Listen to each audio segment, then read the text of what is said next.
Welcome to Internet Court, the Honorable Judge Snek von Beardstein presiding.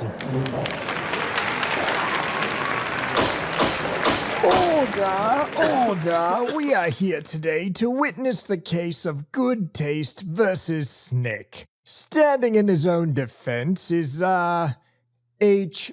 Snek. The defense is ready, your beardness. Opposite him is Prosecutor Snekworth. Your opening statement, Prosecutor?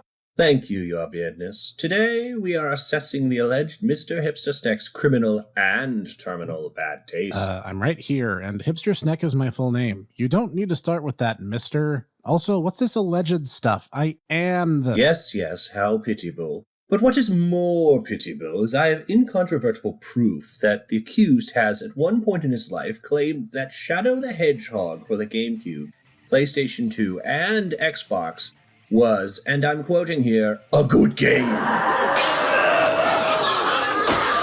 Okay. Let's start with the fact that was 15 years ago, shall we? My apologies, Mr. Snek, but there's no statute of limitations on wrong opinions here in Internet Court. You, of all people, should know that by now. All right, fair point. Let me try a different tack then. There was a lot of hype and build-up around the 2005 release. You gotta remember, just before this happened, before Shadow got his own spin-off title, there was Sonic Adventure and Adventure 2, both of which were huge hits for the Dreamcast, and their subsequent remakes for the GameCube were even better received with all sorts of quality of life improvements. To say nothing of Shadow's unrivaled popularity at the time, Sonic hype was at record highs. What about Sonic Heroes? I also have it on file that you pre-ordered that game as well. Wow, this case is not looking good for you, defense. Ah, crap, I was hoping you wouldn't bring that up. Look, you gotta look at the trajectory as it appeared at the time. In retrospect, it's clear to us now that Sonic Heroes was a first downward step on a meteoric nosedive in quality for the overall series, but at the time it seemed more like it was a fluke. It suddenly being a step backwards wasn't necessarily the end of the world either. It wasn't even really a bad game, just sort of dull and unpolished. You also need to remember a bit of historical context for this too. Sega had been polling fans a lot during this time to see what kind of action segments fans really wanted to see in future games. Shooting segments were hugely requested in these polls, which is why we had Gamma's levels in Adventure the First or Tails and Eggman's levels in Adventure 2. Yes, and we all remember how those levels are the most beloved segments of those games. Stuff it, Snekworth. Thus, when they took the second most popular character in the entire franchise and gave it a darker tone than the adventure games, and made it more heavily focused on weapon combat, it did seem like a logical marketing move. Yes, about that. I'm a little behind the times. Why is it that this, red and black cartoon hedgehog is swearing and punching aliens, is it? I feel I'm missing some crucial context. Last I played a Sonic game, he was blue and running loop-de-loops. Okay, yeah, that does require a little explaining, doesn't it? A short version, when Sonic made the leap to 3D, Sega wanted to get the games a bit more of a narrative focus. While the basic ring collecting and robot smashing was still part of the package, Sonic and company were given voices for the first time and interacted in fully rendered cutscenes between action set pieces. Objection, your beardness. But Sonic the Hedgehog was voiced by Jaleel White. Objection. Those cartoons are barely coherent, let alone canonical.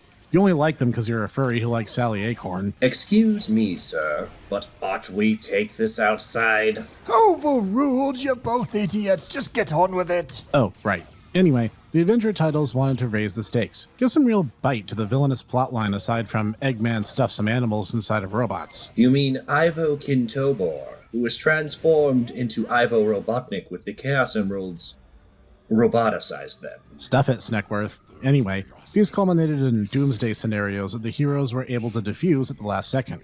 So, yes, there is a precedence for this kind of bleak tone, though usually that's reserved for the last hours of gameplay. It's a bit stark for the game to begin with it. Excuse me, but are we starting the game now?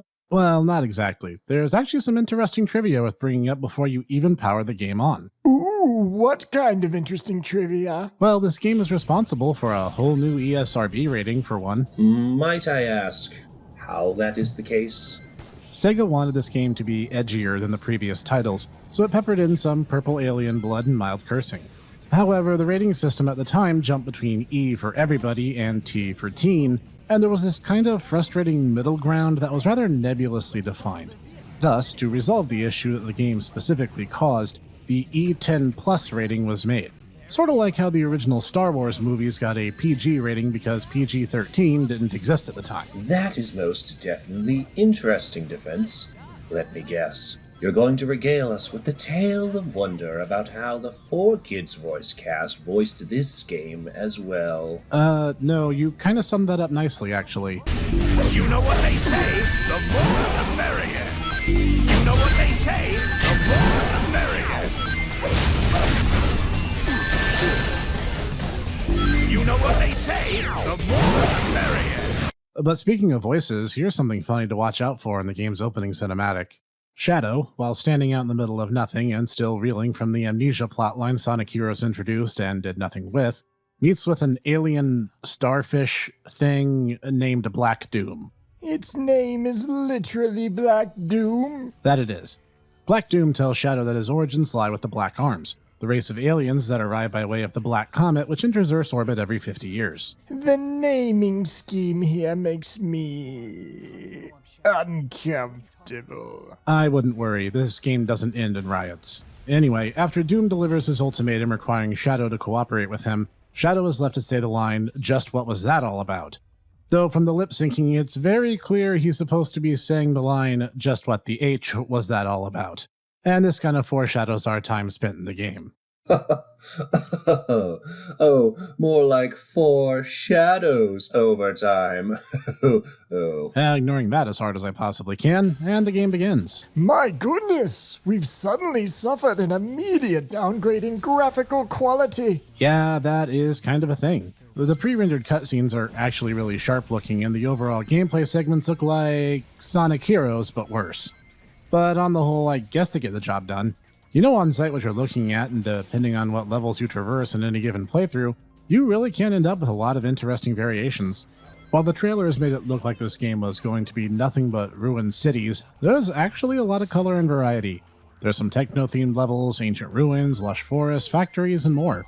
Though there is no small amount of speculation that the game reuses a lot of assets from Adventure and Heroes, after giving them the good old charcoal scrub treatment, and I do see the argument for that. Either way, as said, gets the job done. I suppose that's a fair assessment. After all, it is well known that graphics make the game. Am I not correct? Hang on, I'm getting there. A special note, even bad Sonic games have great music, and this is no exception. While some of the vocal tracks definitely stem from the popularity of the emo boom of the early aughts, looking at you, Chosen One, the stage music is seriously rocking, with strong rock and metal influences.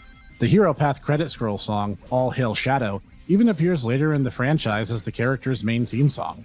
I suppose when you have a song about how amazing you are and how everyone should genuflect your awesomeness, you may as well own it then. And the gameplay is the first of 2 major concerns that fans have with the game that make it, shall we call it, polarizing. Polarizing on Metacritic maybe, where it managed an average score of 50 across the 3 platforms. Xplay gave it 1 out of 5, GameSpy gave it 2 out of 5, Game Informer gave it 2 out of 10. Need I go on? Okay, thank you, Mr. Wikipedia. Anyways, one of the first things players noticed is, well, Shadow handles like the entire world is covered in a sheet of oil. Maybe it's those bizarre air pump hover shoes he wears. In real life, those would be incredibly inconvenient. Sure, but I seriously doubt they were trying to make the game emulate that fact. Pretty sure those were just made for style points and to avert the fandom theory that all male hedgehogs have super speed by default. Yeah, when Shadow picks up any meaningful momentum, coming to a halt is a bit of a challenge, as he'll continue sliding for several feet past where you planned on having him stop. On more than one occasion, I even found myself going so fast that I clipped through the level geometry and dropped to my death. And, oh yeah, on that note, I hope no one here suffers vertigo, because 99% of the time, if you die, it's because the game's love of blind leaps of faith and the camera is not a team player. To say nothing of the fact that the overall level design is slapdash and seems like they just started copy-pasting assets in, with no real thought or consideration for how it would feel gameplay-wise. Why not just drive around in one of the game's many acclaimed vehicle segments then? Those were an amazing idea, were they not? Yeah. The idea probably seemed good on paper, I'd bet. The vehicles in this game are slow and clunky, so they present the precise opposite problem that Shadow on Foot does. During a particular mission where I was supposed to keep pace with a hover tank, I found it easier to tail it on a motorcycle because it throttled me down so much, its virtually worthless turning radius notwithstanding. Short version, never use the vehicles unless you're forced to, because they're all terrible. However, more useful is the game's weapon system. Wait, weapons in Sonic the Hedgehog? Weird as it sounds, it's true. Guns, which are conveniently dropped by GUN soldiers at first, give Shadow projectile attacks. Of course, the auto-aim feature basically doesn't work outside the homing attack, and even then the game rarely has any idea what it is you're trying to aim for more often than not. You're expected to aim in 3D space with no aim assist on really wonky, slippery controls? Yeah, I'm afraid so. However, Shadow does have other means of attacking, including these really hilariously inefficient karate moves you can use. No, seriously, don't use them, they're terrible. But you also have your homing attack, which is a useful standby. Curiously enough, despite Shadow's short arms, every sword in the game is the length of several cars put together, so they end up being way more effective than guns in many cases. Barring weapon degradation and the fact that they break in 5 hit, sometimes it makes them the superior option. Wait, there's swords in this game too? Yes, the old adage. Much like in Cave Story, the best guns are in fact swords. Also, Sonic had a sword in Sonic and the Black Knight. Wait, you played that as well? Objection. That has nothing to do with the case at hand. Sustained, but incredibly suspicious. Go on. The game's overall flow is laid out on a chart. The idea being that in every level you'll be presented 2 or 3 options between hero, neutral, and dark choices. Each mission also has guide characters, usually Sonic and friends repping for your hero missions, or Black Doom encouraging Shadow to go for the dark missions, and you can toggle who's with you at any given time. But since Black Doom has no mechanical advantages whatsoever, it's usually better to keep the hero partner with you at all times, since characters like Sonic, Tails, and Knuckles will actually attack enemy targets with you, even as they lecture you on attacking hero-aligned enemies. Even in those weird cases where they're the ones who tell you to attack them in the first place. Which is made funnier and more frustrating when you take into consideration that the mission-styled layouts of each level typically means that the neutral ending is the easiest to get in all cases. Doing anything else mandates using the checkpoints to warp around in order to hunt for that one particular enemy or item you must have missed for the sake of the mission you want to complete. It just underscores how clunky the entire thing actually is. And if you miss a checkpoint, well, you're just out of luck in a lot of cases, because the levels are so badly laid out that oftentimes going back to get them becomes impossible. It's like Team Chaotix's path through Sonic Heroes, but way worse. This game seems a little confused. Understatement of the year, your beardness. However, the neutral missions usually just involve getting to an end goal and ignoring all other objectives.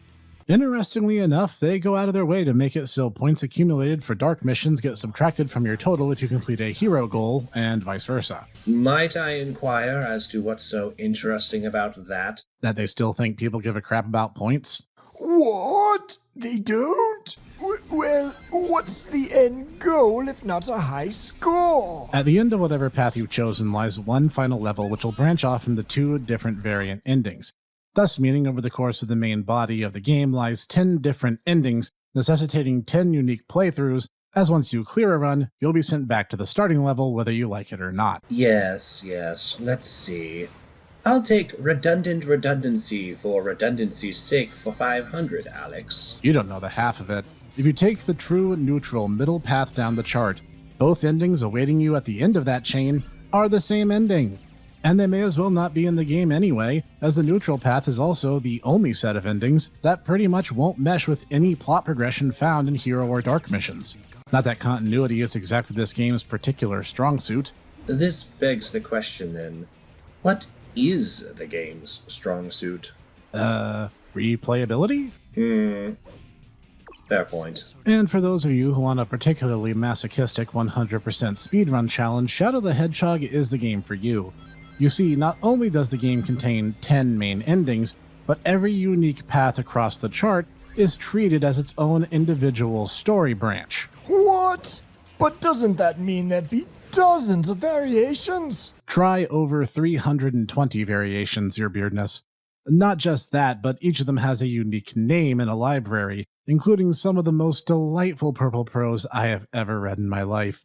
Names like Purification Through Ruination, Seduced by Taste of Blood, Reborn Along with Sorrow, Truth, Thy Name is Vengeance, and I Know the Will of Heaven, among many other MySpace taglines. Before, you said the gameplay was just one reason this game was divisive. Right, and if you haven't guessed already, the story as a whole was the other. First off, have another look at that intro cinematic. What about this shouts high-speed frenetic action platformer about cartoon animals? This is grim and kinda unpleasant. I mean, the music is great, but the visuals and the themes we're clearly witnessing here. This isn't Sonic the Hedgehog. Look, we have this huge alien invasion and people are clearly getting massacred by these things. In Sonic Adventure, there was a huge flood, but floods are a real thing that happen in the real world and we have safety precautions for them. In Adventure 2, sure, they blew up half the moon, but nobody lives on the moon. This is dark for its own sake. It's just genuinely unpleasant and thematically inconsistent with the Sonic franchise taken as a whole. To say nothing of the fact that this is literally the first, last, and only time where aliens are a major story plot thread in a Sonic game. And while, yes, your actions do shape the story, and you can be the goodiest of goody goods and get an ending reflective of that, but that doesn't stop the overall tone from being incongruous and extremely off-brand. So that's it then? You do the 10 endings and 320 odd variants and you're done? No, there is one last 11th ending that opens up after you clear the 10 main endings, leading to the final canon ending. It's kind of dumb, and it ends with Shadow going super like he did in Sonic Adventure 2, and killing Black Doom and destroying the Black Comet using the Chaos Control to warp it back to space and nuking it with the Eclipse Cannon. Yes, that exists, long story, not getting into that here. Thus, it brings the game as a whole to its conclusion, because there was literally no way they were ever going to allow for the dark or neutral endings to be the canon way Shadow's spin-off was ever going to go. So, are we in agreement that this game is terrible and you are terrible for liking it? Hold on a second, I'm getting to my point now. Which is?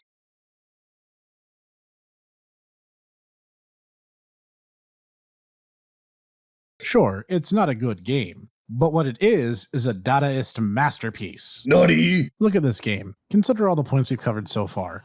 All the time you spent poking fun at or discussing its nuance. It's goofy, it's overwrought, it's complete nonsense. Its visual presentation ranges from dreary and dilapidated to the delightfully technicolor. It's fast food for the brain. It's not meant to be analyzed, it's meant for you to turn off your brain and gun down hordes of generic, evil, smoldering, angsty early-aughts aliens with a machine gun.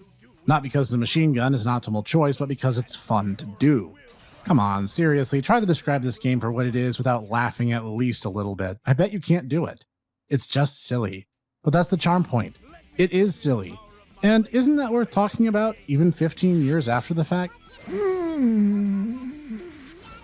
A salient point. I suppose so. See, even if a game is bad, that doesn't mean it's not still art, that it's not worth analyzing, or that good ideas can come from bad ideas. Does it deserve an HD port? Does it really even deserve a spot on a virtual console? I don't know, maybe? But it does deserve to be talked about, and that's why we're here today. All true, all true. However, you still have bad taste, Mr. Snek. Agreed. Guilty. Hey! Mr. Snek, you are hereby branded as having the wrong opinion for all time. Internet court dismissed.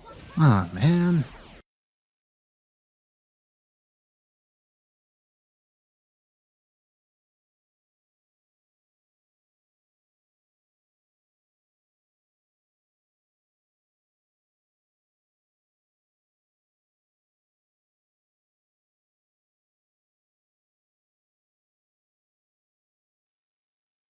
Yeah, okay, yeah, the game sucks. It's just a bad game. Good. A confession. Guilty. Guilty of bad taste on the internet. Oh, dear boy. Let's knock off early for drinks. We have this one in the bag. I don't know what I was thinking. I guess I let my love of Sonic Adventure 2 blind me from what was actually happening. I mean, the next game in the franchise was Sonic 2006, and I didn't even get around to playing that one. Wait. Didn't you also get Sonic and the Secret Rings around the same time? I'm leaving now. Bye.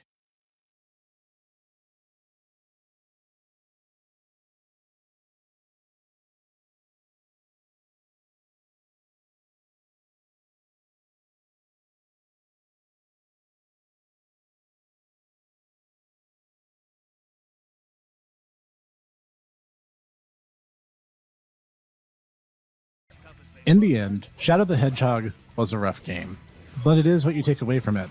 If you liked it for the goofy, over-the-top experience it is, that's fine. And if you didn't like it for its mechanical and story-based shortcomings, then that's fine too. And if you found it to be something in the middle of those two extremes, well, that's great. What are you even driving at, Mr. Snek? What I mean is, we played the game and we remember it. So in its own way, the game did precisely what it set out to do, didn't it? I think this was a moment that taught Sega and Sonic Team a lot about audience expectation. In a way, this is precisely the games that the fans had been asking for. Rumors of kids wanting a gun weapon in Sonic the Hedgehog dates back to his earliest games on the Genesis. I mean, it's true, but... It was the game that fans wanted, and not the one they needed. A literal demonstration of, be careful what you wish for.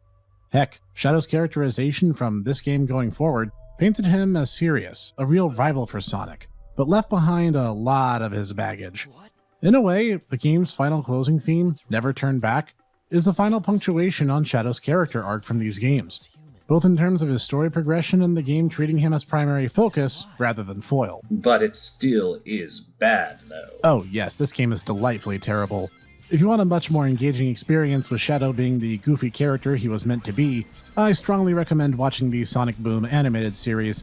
It's about the best any Sonic fan could hope for, both for fans of Shadow and for those who want to see Sonic done right independent of character expectation. And with that, the defense rests, Your Beardness. So, Your Beardness, would you do us the honor of handing down the verdict then, please? Indeed. The court finds Snek insanely guilty. Wait, what? After all that, I'm still guilty? You can have 11 endings and 320 plus routes of getting there, but in the end, Mr. Snek, you are still wrong on the internet. Ah, man. Well, anyway, this has been the Defense Snek, poorly defending myself in internet court for your entertainment today. If you liked today's unorthodox episode, hit the like button. It won't make me make another one like this or anything, but it'll make the work that went into this one worthwhile. And if you haven't yet, tap the subscribe and bell icons too. It all goes a long way in making the channel grow. Also, be sure to check out the Tomodachi Bros podcast, hosted here on Channel Snek and its own backup YouTube channel, where my bros and I get together to discuss stuff like anime and movies. Stop shilling, you shill. Aww.